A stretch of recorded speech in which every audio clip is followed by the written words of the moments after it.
पर उस तरफ हमारे पास 5 फीट बॉर्डर तक बाउंड्री तक ऑलरेडी है बराबर, लेकिन ये तरफ भी है पर यहाँ पर रास्ता है। बराबर ना, इस तरफ क्या है, रास्ता है, तो हम रास्ते पे नहीं एंगल लगाने वाले। क्लियर हो गया ना। तो हम क्या करेंगे, एक तरफ का 5 ऑलरेडी ले लेंगे और एक तरफ का 5 माइनस कर देंगे। तो कितना है, ये 48 है, तो 48 में 10 नहीं जाएगा, अब केवल 5 जाएगा। ठीक है कि नहीं, तो ये हुआ हमारा 43।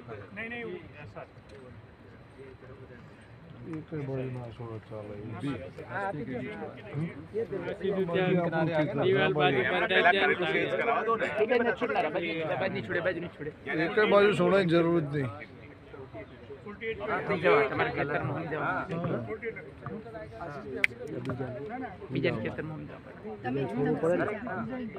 इसलिए अपन मार्किंग कर लेते ना, किधर दीवार है किधर क्या है।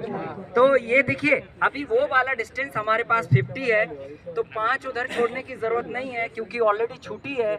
ये तरफ भी हमारे पास जगह है लेकिन हम यूज नहीं कर सकते क्योंकि रास्ता है। तो हम ये तरफ फिर 5 क्या करेंगे, माइनस करेंगे। तो ये तरफ 5 माइनस किया तो ये हो गया 45। हाँ, बट रास्ता है ना आपका ये। हाँ, रास्ता मीटर से बना देंगे ना, छोड़ा बना देंगे, उस तरफ खिसक जाएगा। तो परमानेंट रास्ता नहीं। अरे बाबा क्यों? अच्छा ठीक है, टेक्निकल कंडीशन अभी कल बरोबर नहीं क्यों मॉडल बढ़ाने की यहाँ 4 फीट सीखना है। ठीक है चलेगा। देखिए अभी यहाँ पर जो है ना, अगर ये कंडीशन ऑलरेडी है कि हम ये वाली जगह का उपयोग कर सकते हैं तो हम इसको ले लेते हैं, फिर हम माइनस नहीं करते हैं, बराबर ना। तो हमारा ये 50 लॉक करते हैं, ये ऑलरेडी हमारे पास 50 हो गया। क्लियर। अब देखो, अब आते हैं हम वो वाले डिस्टेंस पर। तो वो हमारे पास कितना है, ये 58 हुआ, ये 57 है वो वाला, करेक्ट ना।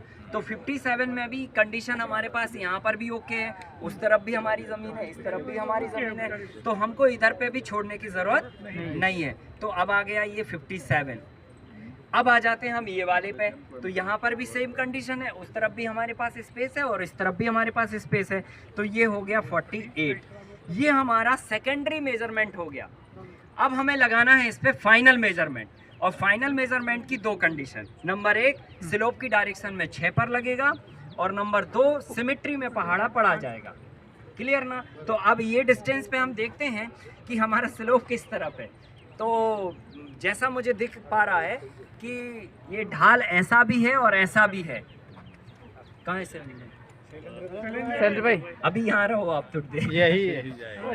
तो जमीन का जो स्लोप है, जो ढाल है, वो 2 डायरेक्शन में दिख रहा है हमको। ये एक तरफ ये भी दिख रहा है, एक तरफ ये भी है। पानी किधर बह के जाता है इसका? नहीं सर, वो तो एक्चुअली हमारे लिए भी ये जमीन को लेवल किया हुआ है। अब सुनो हमारी बात। अगर हमें ये समझ नहीं आ रहा हो कि हमारी जमीन का स्लोप किधर है, तो लेवल भी हो सकता है ना। इसमें 2 कंडीशन है। एक तो ये कि हमें पता हो कि स्लोप है ही नहीं साहब, बोले 0 है स्लोप, पानी गिरता है तो वो भरता है खेत में। ऐसा अगर है, जैसे पंजाब हरियाणा की ज़मीन है, बराबर ना, यूपी और उत्तर का, ये आपका बिहार का ज़मीन है, एकदम फ्लैट है, लेवल है, वो कंडीशन की ज़मीन में पूरब से पश्चिम फिर 6 लगेगा। अगर स्लोप नहीं है तो, और आपको स्लोप समझ में नहीं आ रहा है तो, ठीक है कि नहीं। अगर दिख रहा है कि नहीं साहब ये तरफ ढाल है, तो वो ही तरफ 6 लगेगा, और आपको समझ ही नहीं आ रहा हो कि सर लेवल सही दिख रहा है, समझ नहीं आ रहा किधर पे स्लोप है, तो फिर पूरब से पश्चिम जो है ना 6 फीट लगेगा, उत्तर से दक्षिण 5 फीट लगेगा। क्लियर हो रहा है ना, ठीक है ना। तो ये चीज़ अब हम हमारी जो कंडीशन है वो यही वाली है कि हमको समझ नहीं आ रहा कि स्लोप किधर है। हमको तो दिखने में ये आ रहा समझ में कि इधर भी है और इधर भी है। नहीं, मुझे इधर ही होना चाहिए, सही है, मतलब पूरा पश्चिम, पूरा ये तालाब है नेचुरली, तालाब है ना। हाँ, वो दिख भी रहा है, ऐसे भी दिख रहा है, पर ऐसे भी है। हाँ, अगर हम ऐसा क्यारी बना देंगे तो निश्चित पानी ऐसे भी बहेगा। ठीक है, ये सही तो है। इसको हम पूरा पश्चिम लॉक करते हैं, ठीक है कि नहीं, पूरा पश्चिम लॉक